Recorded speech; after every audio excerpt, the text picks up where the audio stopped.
General Manager Honrado, sir, pasensya na po. I know you're friends with most of us here, no? But talagang ang nagiging issue kasi dito, are we helpless eh? And who's in charge or who should take responsibility? I know command responsibility, that's why the Secretary Abaya is here, but there's a general manager eh. But you keep saying na pagka-security, OTS ang in charge. Ito po ba ang sinasabi mo? Yung Executive Order 311, taken into consideration, taken together with Executive Order 277, no, which says that the Office for Transportation Security as the single authority responsible for security of the transportation system of the country. Tama po ba, sir? Yes, Your Honor. 311 po. EO 311. Okay. So, ang sinasabi mo, basta't security, OTS dapat. Your screening po o screening of passenger, luggages, and cargo, and our security procedures will have to be approved by OTS. Okay. Tinanong po kanina ni Senator Marcos, meron ka bang control? Ang sagot nyo, wala. Tama po ba yan? I don't have any operational nor supervisory control, Okay. Your Honor. How about supervision? Even, Your Honor. Okay. Are you aware of Executive or Administrative Order 151? Okay. Can we go to Administrative Order 511? Next slide. Hindi ba ang linaw-linaw dyan? Affirming the authority of the Manila International Airport Authority over airport operation in the premises of Ninoy Aquino International Airport.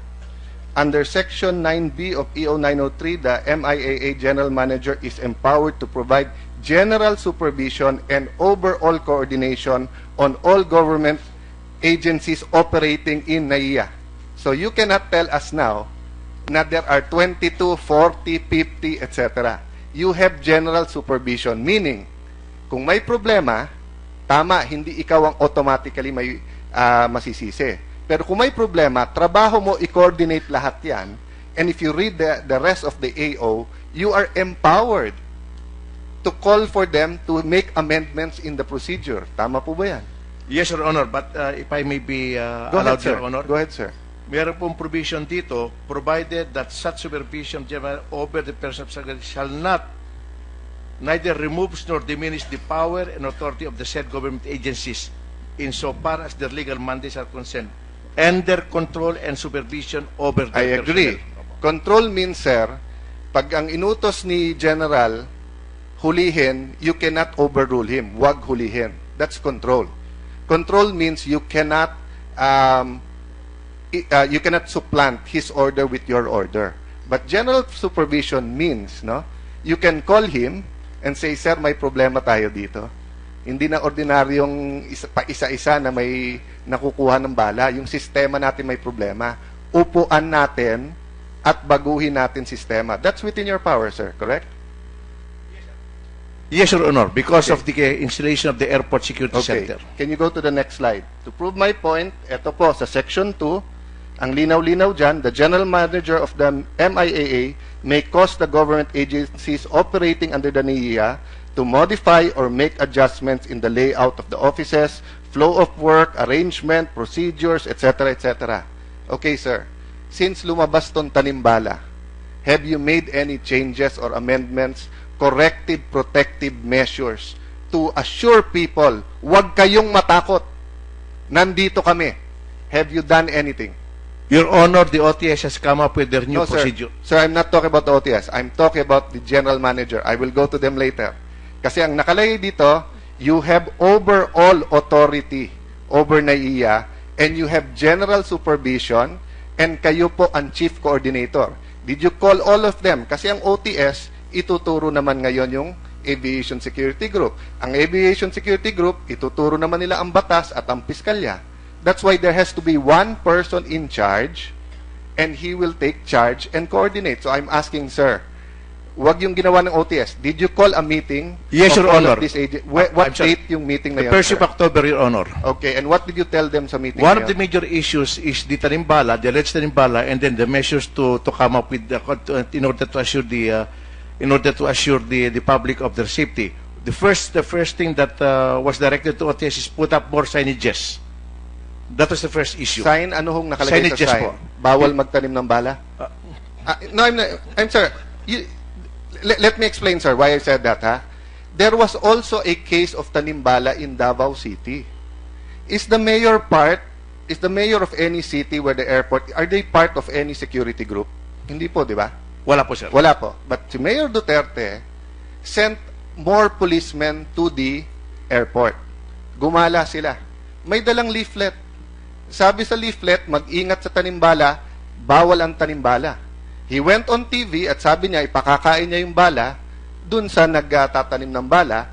Then he put CCTVs which were fed into the mayor's office. After that po, wala nang report ng tanimbala. That's why I'm asking you. Dahil ang media, mas marami, may nakastasyon nga sa NAIA. Sa Davao Airport, wala eh. But just by that single act, he sent the message na may susumbungan kayo. All of these people before us, and later we'll hear from the other victim, di nila alam saan pupunta, kanino pupunta. And every time, sir, that you're on TV, baka naman nami-misquote lang kayo, ano, but ang kinakapture sa TV, ang sinasabi nyo, wala akong magagawa, hindi sa ilalim sa akin yan. Hindi covered ng NAIA General Manager. So, instead of people looking at you and saying, I will have confidence. Meron akong kasangga dyan sa airport. Ang nakikita nila, kung yung General Manager, walang magagawa. Kanino kami lalapit? So tell me, sir, no, para mapaikli, is there something that the Secretary, yourself, OTS, can tell us today so that tomorrow wala nang fear sa NAIA?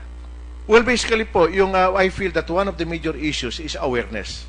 Because people bring bullets, whether live or dead, on most instances as amulets. They do not know the existence of the Republic Act, which prohibits the carrying Sige, sir. So those are the ones na nagdadala.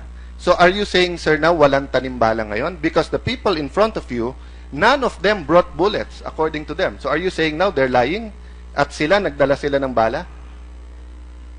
I don't think I'll be in a position to say that. No, sir, because if we do not admit that meron tanimbala, we're back to square one. We can only solve the problem if here today we admit that there is at least one case of tanimbala. This fiscal's office have already dismissed a lot of these cases. Mr. White here is saying there's no way that the bullet is theirs, it could come from them. Our OFWs here were saying that coming from Lawag, coming from other airports, na screen wala, pero meron. So are you saying, sir, right now, you're 100% sure na walang tanimbala? I can be 100% sure here. Let me just sorry, sir. You're 100% sure na wala? I'm not. Okay, 100%. I cannot be 100% sure. Mayor Duterte was also not sure that in Davao wala o meron. But by making that statement and doing those simple things, putting additional police na hindi taga-ABSICOM doon, by putting CCTVs, na-assure na sila kayo, nakita mo yung OFW na papunta ngayon sa NAIA? Nag-text pa kay Miss Ople na, ma'am, anong gagawin ko pagdating doon? So, kung nanunood, nakikinig sa iyo ngayon po, sir, or kay Secretary Abayo, can't we, no, we're already in the Senate can't we now tell them, huwag kayong matakot, at pagplantahan kayo, hindi kayo kakasuhan, makakauwi kayo. Justice Acosta here, the PAO head, already, ito yung Fajardo versus People case. Ma'am, correct ba? Okay. Ang daming nagfa-file ng bill na i-decriminalize. Hindi kailangan Sinabi na, if the police in the investigation, if your security group finds that wala silang intent to possess, duda kayo na nilagay, you don't have to file a case. Sabihin nyo, sumakay na kayo sa aeroplano. So, let me follow up, sir. Hindi ba yun ang you used to have a security council in the airport before Yes, your Your time? Honor. And you abolished it, sir, right? No, Your Honor. Oh, in fact, we extended it. Can you go We extended it. Can you go to slide number 5, the next slide? The next slide. Ayan, ni-report sa interaction because your predecessors, no, during the time of Hindi Tuwid na Duan, during the time of GMA, President Arroyo, may security council kayo. So, hindi lang ABSICOM ang magde-decide.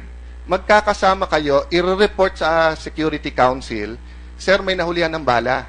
Titignan ngayon, OFW ba yan? Oo. Pabalik-balik ba sa airport? May kaso ba yan? Terorista ba? Hindi. Pasakayin mo na. You took that out. No, Your Honor. We just changed the name. What's the name now? MIA Security Council po. Okay, does that MIA Security Council review all of the cases o binabato nyo lang sa OTS at saka sa ABSECOM? I'm sorry, Your Honor, but we don't review each and every Oh, case. but in the past, during the time of Gloria Macapagal-Arroyo, they did.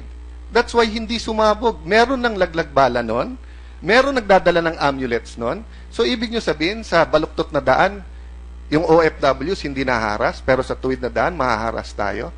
Couldn't you have just talked to that Security Council? Couldn't you have talked with General Balagtas? Haven't talked to the PAO and say, Ma'am, ano ba talaga batas dito? Bakit dati, pag OFW nahulihan, kahit sabihin niyan dala niya at sinabi amulet pero hindi live, hindi na kinakasuhan. Bakit ngayon? This isn't new. This has been happening for decades in our country. Parang hulid up yan. Kahit saan may hulid up. Ang punto po dito, sir, how these people in this room now have been handling this. You blame media, you blame people, you say na pinapalaki ito, but your handling of it. It's been 60 days since the case, or ano ba ngayon, November 12. September 11 yun, 2 months. None of you here have interviewed them.